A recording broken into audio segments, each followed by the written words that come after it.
امریکہ جہاں بھی اپنی فوج بھیجتا ہے وہاں پہ امن قائم نہیں ہوتا، بلکہ وہاں پہ زیادہ افراتفری،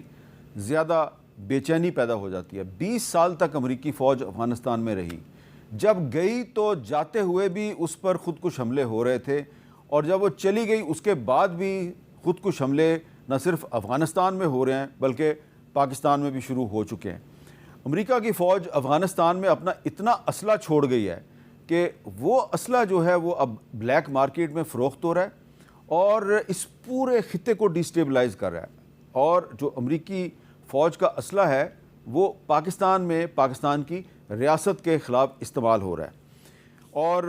ایک افغان اہلکار کا کہنا ہے کہ طالبان نے 2021 میں افغانستان پر دوبارہ کنٹرول سنبھالنے کے بعد 10 لاکھ ہتھیاروں اور بڑی تعداد میں فوجی ساز و سامان پر قبضہ کیا۔ جو اسلحہ اور ساز و سامان بہت سے امریکی فوجی چھوڑ کے چلے گئے تھے ان میں امریکی ساختہ آتشی اسلحہ M4 اور M16 بندوقیں شامل ہیں، اور اس کے علاوہ اقوام متحدہ کی ایک رپورٹ میں کہا گیا ہے کہ Tehrik Taliban Pakistan, Islamic movement of Uzbekistan, East Turkistan Islamic movement اور یمن کی انصار اللہ جیسی تنظیمیں افغانستان میں امریکی ہتھیاروں کو بلیک مارکیٹ سے خرید رہی ہیں، اور بلیک مارکیٹ جو ہے وہ طالبان کے لیے ہتھیاروں کا ایک منبع ہیں۔ افغانستان میں امریکی ہتھیاروں کی تجارت یہاں دولت مند افراد اور مقامی کمانڈروں کے لیے تجارت کا ذریعہ بھی ہے۔ ڈونلڈ ٹرمپ بارہا کہہ چکے ہیں کہ افغانستان میں امریکہ کے 85 ارب ڈالر کے جدید ہتھیار رہ گئے ہیں جنہیں وہ دوبارہ حاصل کرنا چاہتے ہیں۔ تو اب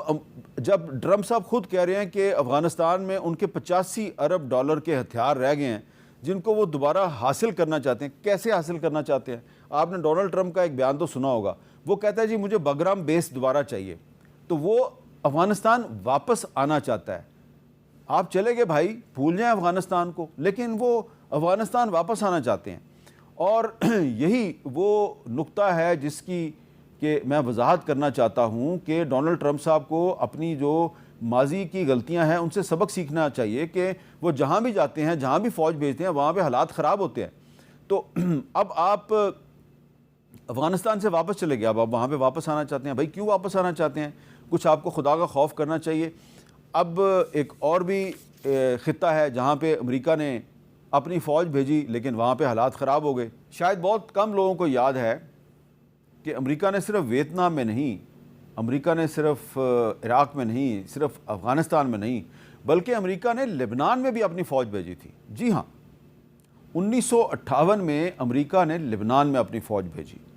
اور فوج بھیجنے کا مقصد یہ تھا کہ وہاں پر جو ایک پرو امریکن حکومت تھی اس کو پروٹیکٹ کیا جائے۔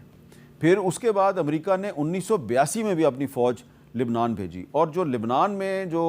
خودکش حملوں کا آغاز ہوا وہ امریکی فوج کے خلاف ہوا۔ بعد میں وہاں پہ اسرائیلی فوج بھی آئی، لیکن وہاں پر جو خودکش حملے شروع ہوئے وہ امریکی فوج کے خلاف شروع ہوئے، اور اس کے بعد امریکہ لبنان سے نکل گیا، لیکن لبنان آج تک خانہ جنگی کا شکار ہے۔ یہ بات جو ہے یہ بہت کم لوگ کرتے ہیں کہ جو آج لبنان میں اس وقت جو صورتحال ہے،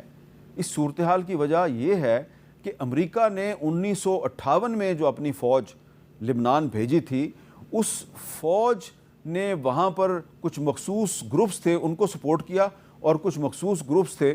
ان کے خلاف کارروائیاں کیں۔ اس سے جو لبنان کی سوسائٹی میں ڈویژنز پیدا ہوئیں وہ آج تک موجود ہیں۔ اور اس کے بعد یہ جو حال ہی میں امریکہ اور ایران کے درمیان جو اسلام آباد میمورنڈم ہوا، تو اس کا جو آرٹیکل 1 ہے، اس آرٹیکل 1 میں لبنان کا 2-3 دفعہ ذکر ہے، اور آرٹیکل 1 یہ کہتا ہے جی کہ لبنان میں ہم نے سیز فائر بھی کروانا ہے اور اسرائیلی فوج کو لبنان سے واپس بھی جانا ہے۔ لیکن جیسے ہی اس معاہدے پہ دستخط ہوئے تو اسرائیل نے لبنان پر اپنے حملوں میں اضافہ کر دیا، اور پھر میں نے ساؤتھ لبنان کے علاقے نباتیہ میں جا کے کیا دیکھا، کچھ کلپ آپ کی خدمت میں پیش ہے۔ یہ جو نباتیہ شہر ہے اس کو اسرائیل نے پچھلے 2-2.5 ماہ میں مسلسل بمباری کا نشانہ بنایا، اور خاص طور پہ 19 جون کو جب امریکہ سے ایک اعلان ہوا کہ حزب اللہ اور اسرائیل میں سیز فائر ہو گیا، تو اس کے بعد یہاں پر 19 جون کے بعد سے بہت تباہی ہوئی ہے۔ Tell us how many people have been killed after the ceasefire announced on 19th June? In 2 days before the Israelian killed about 15 people in Nabatieh only. اور یہ میں نے کوئی بات جو ہے نا یہ مبالغہ رائے نہیں کی کہ اسرائیلی فوج نے جنوبی لبنان کے شہر نباتیہ کو لبنان کا غزہ بنا دیا ہے. وہاں جدھر بھی جائیں آپ کو تباہی تباہی نظر آتی ہے.